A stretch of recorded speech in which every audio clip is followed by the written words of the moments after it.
Hello students, my name is Rohit Kushwaha. तो बच्चों, आज की क्लास में हम लोग वेव मैकेनिकल मॉडल के बारे में डिस्कस करेंगे और उसमें भी हम लोग पढ़ेंगे श्रोडिंगर वेव इक्वेशन के बारे में, क्वांटम नंबर्स के बारे में और इसमें बहुत सारे ग्राफ भी प्लॉट करेंगे। ठीक है, तो ये लेक्चर आप लोग बहुत ही ध्यान से देखना। अगर बच्चों आप लोगों ने प्रीवियस मेरे सारे लेक्चर्स देखे होंगे तो आपको याद होगा कि हम लोगों ने जो लास्ट मॉडल पढ़ा था वो क्या था, बोर एटॉमिक मॉडल था। ठीक है, अब उस मॉडल के ड्रॉबैक क्या कहते हैं। बोर एटॉमिक मॉडल क्या था, सिर्फ उनके लिए था जिनके पास सिर्फ एक इलेक्ट्रॉन होता है, यानी सिंगल इलेक्ट्रॉन सिस्टम के लिए होता है। फॉर एग्जांपल हाइड्रोजन हो गया, उसमें आप लगा सकते हो, लेकिन हीलियम में नहीं लगा सकते, लेकिन हीलियम प्लस में लगा सकते हो।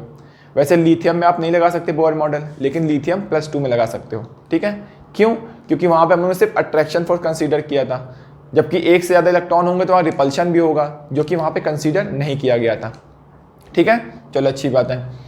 और बच्चों देखो, बोहर मॉडल का ड्रॉबैक क्या था कि उसमें देखो हम लोगों ने क्या किया था, इलेक्ट्रॉन का पार्टिकल नेचर माना था, जबकि उसके बाद हम लोग ने डी ब्रॉगली इक्वेशन पढ़ा तो डी ब्रॉगली ने क्या बोला कि इलेक्ट्रॉन का पार्टिकल के साथ साथ वेव नेचर भी होता है। तो ये सेकंड ड्रॉबैक हो गया। फिर बच्चों देखो, हाइजेनबर्ग ने बताया कि इलेक्ट्रॉन की एग्जैक्ट पोजीशन और एग्जैक्ट वेलोसिटी तो हम लोग कैलकुलेट ही नहीं कर सकते हैं, जबकि बोहर मॉडल में कैलकुलेट किया गया है ना। रेडियस ऑफ न्यू वो था, ऑर्बिट की रेडियस का फॉर्मूला डिस्कस किया है हम लोगों ने, वेलोसिटी ऑफ इलेक्ट्रॉन का फॉर्मूला डिस्कस किया है, जबकि हाइजेनबर्ग ने बोला कि हम दोनों इस एग्जैक्ट तो कैलकुलेट ही नहीं कर सकते, जबकि वहाँ पे एग्जैक्ट कैलकुलेट किया गया। तो ये ड्रॉबैक हो गया बोहर मॉडल का। तो इतने सारे ड्रॉबैक आ गए बोहर मॉडल में, इसलिए हम लोग अब नेक्स्ट मॉडल पढ़ेंगे वेव मैकेनिकल मॉडल। तो इसमें इलेक्ट्रॉन का पार्टिकल नेचर के साथ साथ वेव नेचर भी माना गया है। तो ये हम लोग को बहुत ही डिटेल में डिस्कस करने वाले हैं। ठीक है, तो पहले तो मैं आपको बहुत बेसिक सी बात बताऊंगा, क्योंकि ये बहुत ही कॉम्प्लेक्स मॉडल है, तो मैं एक बार में आपको सारी चीज़ें नहीं बताऊंगा। ठीक है, क्योंकि बहुत ज़्यादा कॉम्प्लेक्स हो जाएगा तो आप लोगों को थोड़ा समझने में प्रॉब्लम होगी। तो पहले मैं आपको श्रोडिंगर इक्वेशन के बारे में डिस्कस करूंगा। ठीक है, श्रोडिंगर इक्वेशन से फिर क्या होगा, एनएलएम की वैल्यू आती है या क्वांटम नंबर्स की वैल्यू आती है, क्वांटम नंबर्स क्या होते हैं, फिर मैं उसके बारे में वो डिस्कस करूंगा। फिर उसके बाद मैं आपको बताऊंगा कि उसके ग्राफ कैसे प्लॉट होते हैं। ठीक है, तो बहुत ही ध्यान से देखना आप लोग। तो बिना टाइम वेस्ट किए हम लोग स्टार्ट करते हैं। तो बच्चों देखो, हम लोग बिना टाइम वेस्ट के स्टार्ट करते हैं। तो जैसा कि आपको बोर्ड पे दिख रहा होगा, लिखा है wave mechanical model of atom. तो आज क्लास में हम लोग यही डिस्कस करने वाले हैं। ठीक है ना। तो इस मॉडल में देखो क्या बताया गया है, this model describe the electron as a 3 dimensional wave in the electronic field of positive charge nucleus. ठीक है, Schrodinger derive an equation which describe wave motion of an electron. तो इन्होंने श्रोडिंगर ने एक इक्वेशन दी, ठीक है ना, इसको बोलते हैं श्रोडिंगर वेव इक्वेशन। तो ये इक्वेशन देखो, अब लंबी सी एक इक्वेशन दिख रही है। अब इसमें क्या क्या क्या रिप्रेजेंट करता है वो देखो मैं बता देता हूँ। जैसे कि बच्चों देखो, ये साइन लिखा हुआ है, साइन को बोलते हैं वेव फंक्शन। ठीक है, वेव फंक्शन क्या होता है अभी मैं आगे डिटेल में डिस्कस करने वाला हूँ, लेकिन अभी मैं आपको देखो बता देता हूँ कि वेव फंक्शन के अंदर इलेक्ट्रॉन की सारी जानकारी छुपी हुई होती है।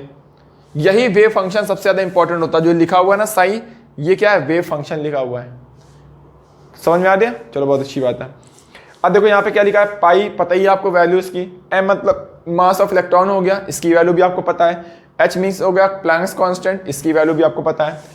ई मीन्स हो गए टोटल एनर्जी ऑफ इलेक्ट्रॉन।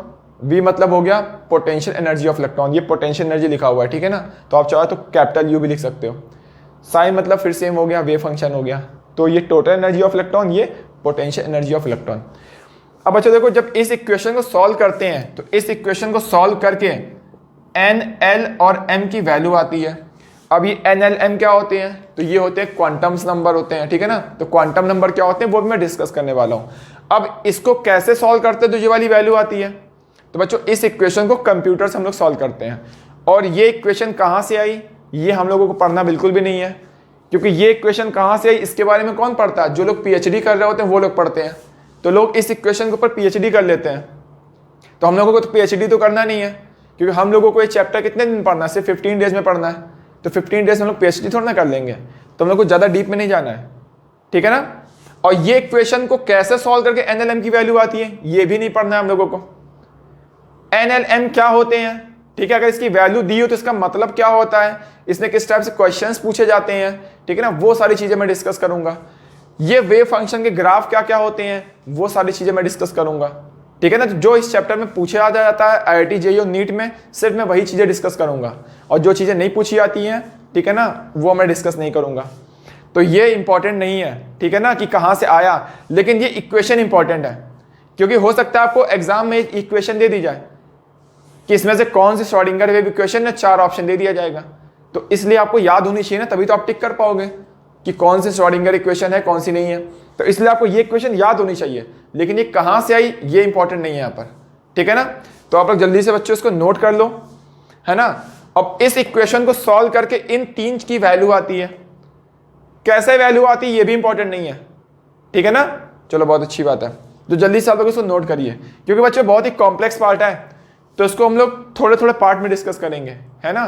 तो पहले मैं आपको ये इक्वेशन के बारे में बताऊंगा कि क्या कौन क्या रिप्रेजेंट करता है, फिर मैं क्वांटम नंबर्स के बारे में पढ़ाऊंगा, फिर वेव फंक्शन के ग्राफ के बारे में डिस्कस करूंगा।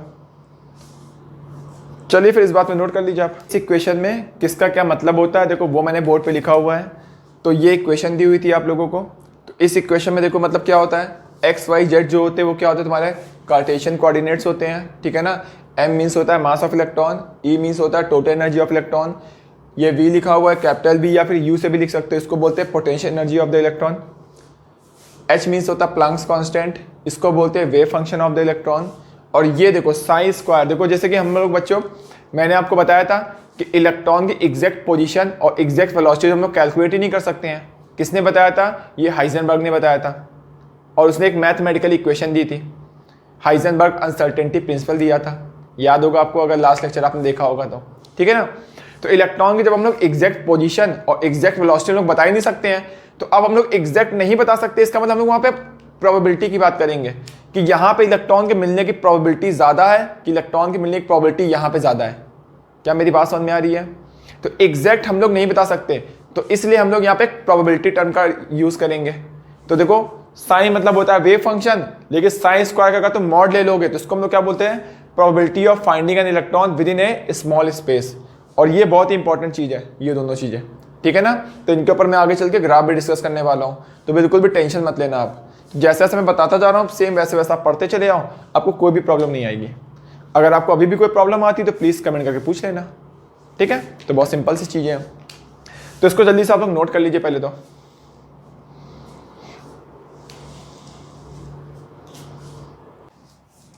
तो बच्चों देखो यहाँ पे मैं 2 नए नए टर्म आपको और बताने वाला हूँ, जैसा कि आपको दिखता होगा ऑर्बिटल और नोड, ठीक है। जैसे मैंने आपको थोड़ी देर पहले बताया कि इसको हम लोग क्या बोलते हैं, wave function of the electron बोलते हैं। तो इलेक्ट्रॉन की सारी इंफॉर्मेशन क्या होती है, इस वेव फंक्शन के अंदर छुपी हुई होती है, ठीक है ना। तो इसको सॉल्व करते हैं, तो ये बहुत ही ज़्यादा इंपॉर्टेंट बात है। अब इलेक्ट्रॉन को एग्जैक्ट पोजीशन तो हम लोग बता नहीं सकते हैं, इसलिए हम लोग इलेक्ट्रॉन के मिलने की प्रोबेबिलिटी की बात करेंगे, तो इसको हम लोग बोलते हैं साइन स्क्वायर के मॉड को बोलते हैं probability of finding an electron at a position, ठीक है, या फिर स्पेस बोल सकते हो। अब देखो ऑर्बिटल क्या होगा, अगर जहां पर इलेक्ट्रॉन के मिलने की प्रोबेबिलिटी क्या होती है, 0 नहीं होती है, यानी जहां पर भी इलेक्ट्रॉन मिल सकता है उसको हम लोग क्या बोलते हैं, ऑर्बिटल बोलते हैं। जैसा कि आपको दिख रहा होगा, region in space where there is a non zero probability of finding an electron. तो नॉन जीरो मतलब जहां जहां पर भी इलेक्ट्रॉन के मिलने की प्रोबेबिलिटी होगी उसको हम लोग क्या बोलेंगे, ऑर्बिटल्स बोलेंगे। ओके, चलो अच्छी बात है। अब देखो नोड क्या होता है, जहां पर इलेक्ट्रॉन के मिलने की प्रोबेबिलिटी 0 होती है उसको हम लोग क्या बोलते हैं, नोड बोलते हैं। तो 2 नए टर्म आ गए देखो, तो नोड क्या लिखा है, region in space where there is a 0 probability of finding an electron. तो 0 प्रोबेबिलिटी दिया हुआ है। क्या मेरी बात समझ में आ रही है आप लोगों को। तो अगर इलेक्ट्रॉन के मिलने की प्रोबेबिलिटी 0 है तो उसको नोड बोलते हैं, और जहां पे भी इलेक्ट्रॉन के मिलने की कुछ ना कुछ प्रोबेबिलिटी है उसको ऑर्बिटल्स बोलते हैं। तो जल्दी से आप लोग नोट कर लीजिए इसको, फिर मैं आगे डिस्कस करता हूं। तो बच्चों देखो थोड़ी देर पहले मैंने आपको बताया कि श्रोडिंगर वेव इक्वेशन आपको याद रखनी है। वो इक्वेशन कैसे आई वो इंपॉर्टेंट नहीं है, लेकिन इक्वेशन आपको याद होनी चाहिए, ठीक है ना। अब जब श्रोडिंगर वेव इक्वेशन को सॉल्व करते हैं तो वहां से एन, एल और एम की वैल्यू आती है, ठीक है। देखो मैं लिख रहा हूं यहाँ पर एन, एल एंड एम, ठीक है। और एक देखो ये एस होता है, ये चारों को हम लोग क्या बोलते हैं, इनको बोलते हैं हम लोग क्वांटम नंबर्स बोलते हैं, ठीक है ना। तो अब श्रोडिंगर वेव इक्वेशन को सॉल्व करते हैं तो इन तीनों की वैल्यू कहां से आती है, श्रोडिंगर वेव इक्वेशन से आती है। ये एस की वैल्यू नहीं आती है, ठीक है ना। तो एनएलएम की वैल्यू कहां से आती है, श्रोडिंगर वेव इक्वेशन से। अब वो कैसे आती है तो ये आपसे कभी भी नहीं पूछा जाएगा, ठीक है ना। तो आपको जेई लेवल तक तो नहीं पूछा जाएगा कि कैसे आती है कैलकुलेट करो, ऐसा कुछ नहीं होगा, ठीक है ना। तो बिल्कुल भी टेंशन मत लो। तो बस आपको यहाँ पे ये इंपॉर्टेंट पॉइंट याद रखना है कि श्रोडिंगर वेव इक्वेशन से इन तीनों क्वांटम नंबर्स की वैल्यू आती है, जबकि इस क्वांटम नंबर की वैल्यू नहीं आती है, ठीक है ना, उस इक्वेशन से नहीं आती इसकी वैल्यू। चलो अच्छी बात है। अब अच्छा देखो यहाँ पर n मतलब क्या होता है, क्या रिप्रेजेंट करता है, देखो लिखो n मीन्स क्या होता है, इसको हम लोग क्या बोलते हैं, प्रिंसिपल क्वांटम नंबर्स बोलते हैं, ठीक है ना। l को हम लोग क्या बोलते हैं, एजीमुथल क्वांटम नंबर्स बोलते हैं। m को हम लोग क्या बोलते हैं, m को बोलते हैं मैग्नेटिक क्वांटम नंबर्स बोलते हैं। जबकि मैं s की बात करूँ, s को हम लोग क्या बोलते हैं, s को स्पिन क्वांटम नंबर्स बोलते हैं, ठीक है। क्या मेरी बातें फील हो रही हैं आप लोगों को? चलो बहुत अच्छी बात है। तो बच्चों देखो अब हम लोग इलेक्ट्रॉन के मिलने की प्रोबेबिलिटी की बात करेंगे, क्योंकि एग्जैक्ट इलेक्ट्रॉन कहाँ होता है ये तो हम लोग बता ही नहीं सकते हैं। किसने बोला था ये? हाइजेनबर्ग ने बताया था। तो हाइजेनबर्ग ने अपना अनसर्टेनिटी प्रिंसिपल दिया था कि इलेक्ट्रॉन की exact position and exact velocity हम लोग एक साथ कैलकुलेट नहीं कर सकते हैं, ठीक है। तो इसलिए हम लोग यहाँ पे इलेक्ट्रॉन के मिलने की प्रोबेबिलिटी की बात कर रहे हैं, ठीक है। तो बच्चों देखो श्रोडिंगर वेव इक्वेशन से ये तीनों वैल्यू क्या की गई, सॉल्व की गई, फिर एक इमेज बनाई गई, ठीक है ना। तो इमेज देखो सॉल्व किया गया और इमेज बनाया गया। मान लो पहला इमेज ऐसा आया, इलेक्ट्रॉन के मिलने की प्रोबेबिलिटी यहाँ पर है। दूसरा इमेज बनाया गया, इलेक्ट्रॉन के मिलने की प्रोबेबिलिटी यहाँ पर आया। तीसरा बनाया गया तो इलेक्ट्रॉन के मिलने की प्रोबेबिलिटी मान लो यहाँ पर आया। तो ऐसे बहुत सारी इमेज बनाई गई और उन इमेज को कंबाइन किया गया तो फाइनल एटम का स्ट्रक्चर आया, ठीक है ना। तो जब ये सारी इमेज को कंबाइन कर दिया गया, देखो मैं लिख देता हूँ, और ऐसे बहुत सारी इमेज सबको कंबाइन कर दो, ठीक है।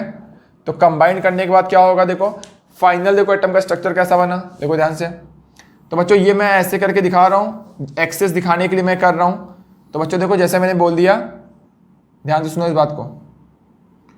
तो मैंने बोला कि ये मान लो एक्स एक्सेस है ना, और ये वाई एक्सेस है एंड ये जेड एक्सेस है, ठीक है। तो देखो इलेक्ट्रॉन कैसा होता है, ये देखो ये न्यूक्लियस है मान लो। तो न्यूक्लियस के पास देखो जो मैं डार्कर रीजन बता रहा हूँ, ये इलेक्ट्रॉन के मिलने की प्रोबेबिलिटी है। तो सारी इमेज को कंबाइन किया गया, तो कभी इलेक्ट्रॉन यहाँ पे था, कभी इलेक्ट्रॉन यहाँ पे था, कभी इलेक्ट्रॉन यहाँ पे था। तो सबको कंबाइन करोगे तो जहां जहां इलेक्ट्रॉन के मिलना मिला है मतलब, तो उसको देखो मैंने सब कंबाइन करोगे तो इलेक्ट्रॉन देखो न्यूक्लियस के पास देखो ऐसा कोई स्ट्रक्चर बनाता है, देखो शेप देखो। तो न्यूक्लियस के पास ऐसा कुछ बना, ठीक है। और जो डार्कर रीजन मतलब यहाँ पे इलेक्ट्रॉन के मिलने की प्रोबेबिलिटी है, यानी ये ऑर्बिटल है। और जहां पे मैं कुछ भी नहीं बनाऊंगा मतलब वहां पे इलेक्ट्रॉन की मिलने की प्रोबेबिलिटी 0 है, इसका मतलब वो नोड है। समझ रहे हो मेरी बात को? चलो बहुत अच्छी बात है। तो देखो बच्चों ऐसा कुछ आया, ठीक है। फिर देखो क्या हुआ, कुछ दूर दूर तक इलेक्ट्रॉन नहीं था, उसके बाद देखो यहाँ पर ऐसा कुछ बना, देखो ऐसा कुछ बना, ठीक है। फिर कुछ दूर तक क्या था, यहाँ पर ऐसा कुछ बना, ठीक है। फिर यहाँ पे ऐसा कुछ बना, ध्यान से देखते जाओ, अभी मैं इन सबको एक्सप्लेन करूंगा। यहाँ पे ऐसा कुछ बना, इलेक्ट्रॉन के मिलने की प्रोबेबिलिटी, ऐसा कुछ आया। तो जब सारे स्ट्रक्चर कंबाइन किया गया तो ऐसा कुछ फॉर्म आ रही थी, देखो। फिर ऐसा कुछ आया, देखते रहो, ठीक है। फिर देखो क्या होगा, फिर ऐसा कुछ आया, फिर देखो ऐसा कुछ आया,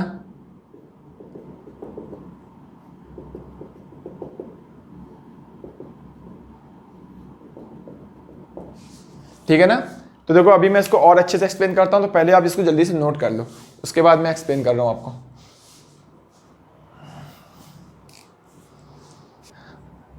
तो बच्चों देखो मैंने सारे ग्राफ को कंबाइन करके बनाया, तो देखो ग्राफ ऐसा कुछ आ रहा है। तो ये ग्राफ बहुत ही ज़्यादा इंपॉर्टेंट है, ठीक है ना। और ये ग्राफ देखो 3D में बना हुआ है। तो देखो एक्स एक्सेस, वाई एक्सेस और जेड एक्सेस मैंने आपको दिखाया हुआ है, जिससे आपको आइडिया लग जाए कि हाँ ये 3D में है। तो थोड़ा आप इसको इमेजिन करने को ट्राई करो। और बच्चों देखो ये जो डार्कर रीजन लिखा हुआ है, इसका मतलब क्या है, यहाँ पे इलेक्ट्रॉन के मिलने की प्रोबेबिलिटी है, मतलब ये क्या है, ऑर्बिटल्स हैं। और ये देखो इन दोनों के बीच में देखो यहाँ पे गैप दिख रहा है, देखो। तो गैप है मतलब क्या होगा, यहाँ पे इलेक्ट्रॉन के मिलने की प्रोबेबिलिटी 0 है, इसका मतलब ये नोड है। तो नोड कितने टाइप का होता है और नोड कैसा दिखता है वो मैं थोड़ा आगे चल के डिस्कस करूंगा, तो थोड़ा सा आप लोग वेट करिए, है ना। और देखो अब ऑर्बिटल्स के बारे में भी डिस्कस करूंगा। तो बच्चों ये चीज़ें देखो क्या है, बहुत ही कॉम्प्लेक्स चीज़ है।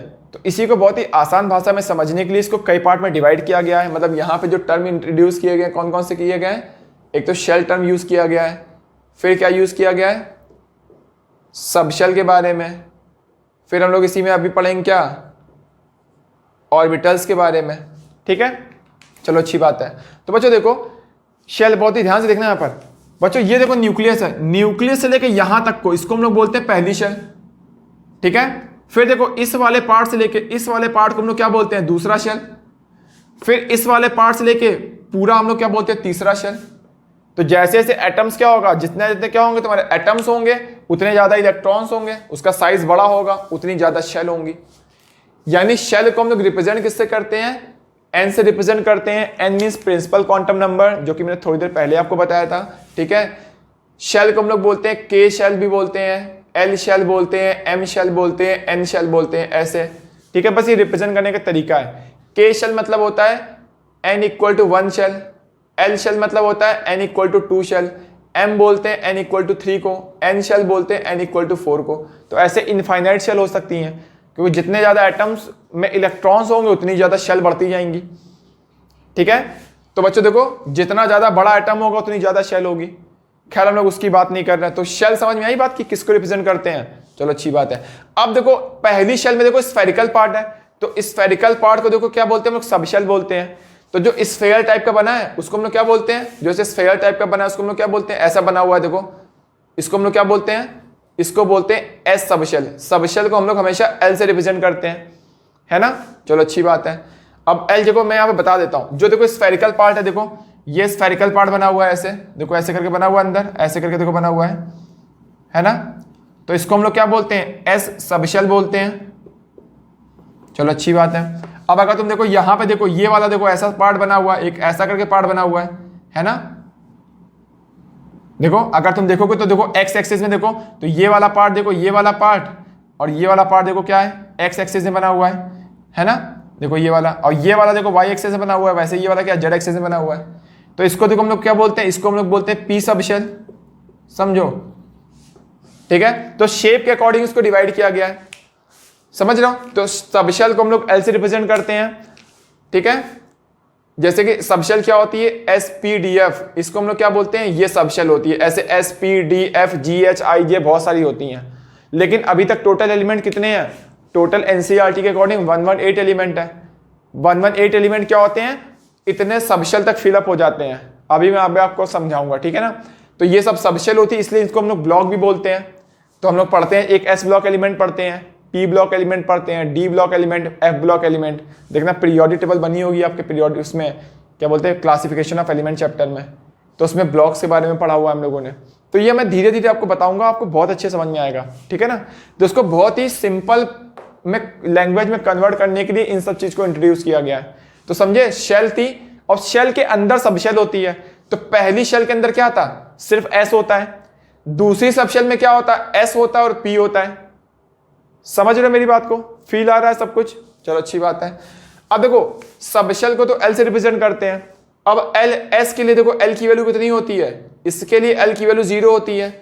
पी के लिए एल की वैल्यू कितनी होती है, 1 होती है। डी के लिए एल की वैल्यू कितनी होती है, 2 होती है। एफ के लिए एल की वैल्यू कितनी होती है, 3 होती है। तो एल की वैल्यू हमेशा 0 से स्टार्ट करते हैं, आपको याद रखना है, और एन की वैल्यू 1 से स्टार्ट करते हैं, ठीक है। ये सब चीजें आपको याद रखनी है, बस इसी को आसान लैंग्वेज में समझने के लिए हम लोग इन सब चीजों में कन्वर्ट कर रहे हैं, ठीक है। चलो अच्छी बात है। अब देखो बच्चों, अगर मैं बात करूं ऑर्बिटल्स के बारे में, मैं बाद में आता हूं, ठीक है। तो इन्हीं शेल में देखो, अगर मैं बात करूं पहली शेल में, फर्स्ट शेल में क्या क्या है, देखो फर्स्ट शेल में क्या है, देखो सिर्फ स्फेरिकल पार्ट है। तो हम लोग बोलते हैं पहली शेल में क्या है, पहली शेल में क्या है, सिर्फ एस है। क्लियर, चलो अच्छी बात है। अब दूसरी शेल में देखो, यहां से यहां तक है। दूसरी शेल में क्या, देखो ये एस भी है और ये पी भी है ना। देखो स्फेरिकल पार्ट भी है और ये डंबल शेप भी है। इसको बोलते हैं स्फेरिकल, इसको बोलते हैं डंबल। तो देखो दूसरी शेल में अगर मैं बात करूं, देखो सेकंड शेल में क्या क्या होता है। तो सेकंड शेल में क्या होता है, 2 मतलब सेकंड शेल, सेकंड शेल में एस है और सेकंड शेल में क्या है, पी भी है। तो 2s भी है और उसको बोलेंगे 2p हो गया। क्लियर है, चलो अच्छी बात है। वैसे ये वाली कौन सी थर्ड शेल, थर्ड शेल में देखो एस भी है और p भी है, तो मैं थर्ड शेल बनाता हूं। तो वैसे थर्ड शेल में क्या होगा, देखो थर्ड शेल में एस भी होगा और पी भी होगा और ऐसे डी भी होता है। तो मैंने डी यहां पे बनाया हुआ नहीं है, मैंने बस यहां तक बना के छोड़ दिया है। इसके बाद डी भी होता है। फिर अगर तुम फोर्थ शेल लोगे तो डी कैसा दिखता है, अगर आपको फिर भी जानना है तो मैं भी आपके डी का डायग्राम अलग से बनाऊंगा, ठीक है ना। तो मैं एस 1s 2s 3s में अलग से बना के दिखाऊंगा आपको, तो बहुत ही आसान होता है ये, ठीक है। 2p और 3p क्या होता है ये भी मैं अलग से आपको बताऊंगा। वैसे डी क्या होता है ये भी मैं आपको अलग से स्ट्रक्चर इसका बना के दिखाऊंगा। तो तब तक आप थोड़ा सा वेट करिए। फोर्थ शेल मतलब क्या होता है, देखो बच्चों फोर्थ शेल में क्या होता है, 4s होता है। देखो मैंने यहाँ फोर्थ शेल बनाया नहीं है क्योंकि थोड़ा कॉम्प्लेक्स हो जाएगा, क्योंकि s और p को दिखाना बड़ा आसान है, इसलिए मैंने सिर्फ s और p तक दिखाया है। d थोड़ा कॉम्प्लेक्स से दिखाना, तो मैं d को अलग अलग करके दिखाऊंगा। मैं इसमें आपको दिखा नहीं सकता, क्योंकि मैं इसमें दिखा दूंगा तो आपको समझ में नहीं आएगा। तो मैं आपको थोड़ा कंफ्यूज नहीं करना चाहता हूँ, बिल्कुल भी कंफ्यूज नहीं करना चाहता हूँ, ठीक है। तो देखो इसमें फोर्थ शेल में क्या होता है, वैसे 4s होता है, 4p होता है, 4d होता है एंड 4f होता है। तो ये सब कहाँ से आ रहा है, ये सब इस स्ट्रक्चर से आ रहा है। और ये स्ट्रक्चर कैसे आया, सारे स्ट्रक्चर को कंबाइंड किया गया, जहां जहां इलेक्ट्रॉन के मिलने की प्रोबेबिलिटी थी सबको कंबाइंड करके ये नेट स्ट्रक्चर बना। तो अभी जो नेट रियल में जो मॉडल चल रहा है, ठीक है ना, जो जिसमें मतलब रिसर्च चल रही है, वो यही वाला मॉडल है, वेव मैकेनिकल मॉडल, ठीक है ना। चलो अच्छी बात है।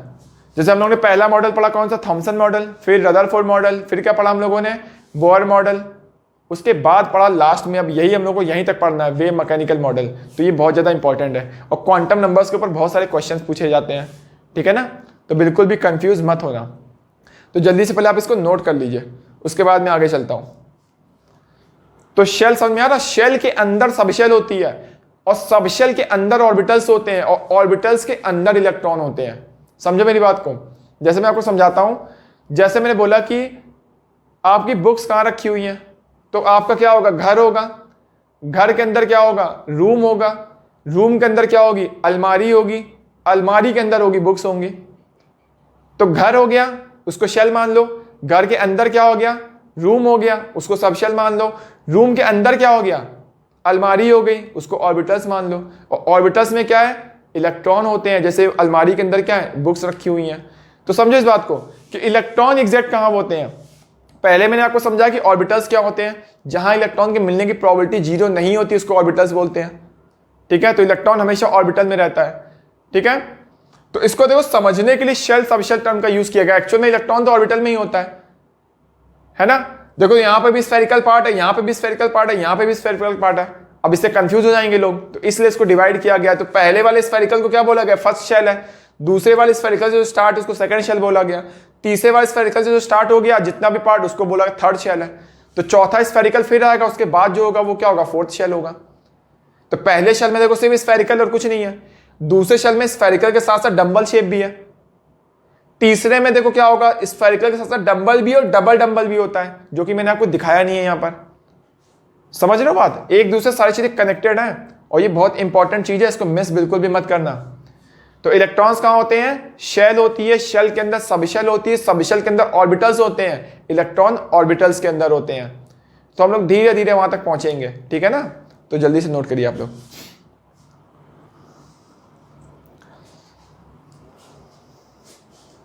तो बच्चों देखो मैं यहाँ पर लिख देता हूँ जो मैंने आपको बताया है। मैंने क्या बोला आपको, शेल होता है, शेल के अंदर क्या होती है, सबशेल होती है। शेल को n से रिप्रेजेंट करते हैं और सबशेल को l से रिप्रेजेंट करते हैं। अब सबशेल के अंदर क्या होते हैं, इसके अंदर ऑर्बिटल्स होते हैं, ठीक है। तो जैसे कि मान लो सबशेल sp-df सबशेल होती है, sp-df हो गया। तो देखो s में के अंदर कितने ऑर्बिटल्स होते हैं, सिर्फ एक ऑर्बिटल्स होता है। तो ये आपको याद रखना पड़ेगा, ठीक है ना। जैसे p के अंदर कितने ऑर्बिटल्स होते हैं कोई पूछ लेगा, तो p के अंदर बच्चों 3 ऑर्बिटल्स होते हैं। क्योंकि ये आपको मैं बोलूंगा कि मैं आपको समझा, मतलब ये आपको याद ही करना पड़ेगा, ठीक है ना। क्योंकि बच्चों ये जो सारे सॉल्यूशन आते हैं ना, वो श्रोडिंगर इक्वेशन को सॉल्व करके आते हैं। अब श्रोडिंगर इक्वेशन हम लोग ने सॉल्व तो की नहीं है, क्योंकि वो कोर्स में ही नहीं है हम लोगों के, है ना। तो अब जब सॉल्व ही नहीं की तो मैं बहुत सारी चीज़ें उसमें से हो सकता है बहुत सारे तुम्हारे डाउट आ रहे होंगे, तुमको बहुत सारी चीज़ें समझ में नहीं आ रही होंगी। तो अब तुम्हें ये वाली चीज़ें याद रखनी पड़ेंगी कि s में एक ऑर्बिटल होता है, p सबशेल में 3 ऑर्बिटल्स होते हैं, ठीक है ना। अगर मैं मालूम पूछूं d सबशेल में कितने ऑर्बिटल्स होते हैं, इसमें 5 ऑर्बिटल्स होते हैं। देखो बच्चों अगर मैं पूछूं f सबशेल में बताओ कितने ऑर्बिटल्स होते हैं, तो f सबशेल में कितने होते हैं, 7 ऑर्बिटल्स होते हैं। अब ऐसे क्या होता है, GH IJ कितने भी बना सकते हो, लेकिन सिर्फ 4 ही सबशेल होती हैं, S P और D और F। क्योंकि 118 एलिमेंट्स है ना, ऑर्बिटल्स में क्या आएगा, इलेक्ट्रॉन आएगा। और इलेक्ट्रॉन क्या होगा, जितने ज्यादा एटम्स का क्या होगा साइज होगा, उतने ज्यादा उसमें इलेक्ट्रॉन्स होंगे, है ना। तो जितने भी एलिमेंट है वो सब इतने ऑर्बिटल्स तक फिलअप हो जाते हैं। इसलिए से हम लोग F सबशेल तक बात करते हैं, GH के बारे में नहीं पढ़ते हैं। जब और इलेक्ट्रॉन के एटम की डिस्कवरी होगी तो और उनका साइज बढ़ता जाएगा। तो और सब शेल बनती चली जाएंगी। ठीक है, तो ये बहुत ही आसान चीज है, ठीक है ना। तो मैं ये तो नहीं बोलूंगा टफ है, बहुत ही आसान है। तो आपको याद रखना है कि एस में एक ऑर्बिटल्स होता है, पी में 3, डी में 5 और एफ में 7। अब इन ऑर्बिटल्स के नाम क्या होते हैं वो भी मैं थोड़ी देर बाद डिस्कस करूंगा, तो थोड़ा सा आप लोग वेट करो। अब देखो एस में तो सिर्फ एक ही ऑर्बिटल है, पी में 3 ऑर्बिटल्स हैं और तीनों की एनर्जी क्या होती है, इक्वल होती है। ठीक है, और जिनकी एनर्जी इक्वल होती है, देखो उसको हम लोग बच्चों क्या बोलते हैं, इक्वल एनर्जी वाले जो ऑर्बिटल्स होते हैं उसको हम लोग क्या बोलते हैं, डीजनरेट ऑर्बिटल्स। तो डीजनरेट ऑर्बिटल्स मतलब जिनकी एनर्जी इक्वल होती है। और ये क्वेश्चन आपसे पूछा जाता है कि डीजनरेट ऑर्बिटल्स बताओ पी में कितने होते हैं। तो अगर मैं बात करूं यहां पर बताओ,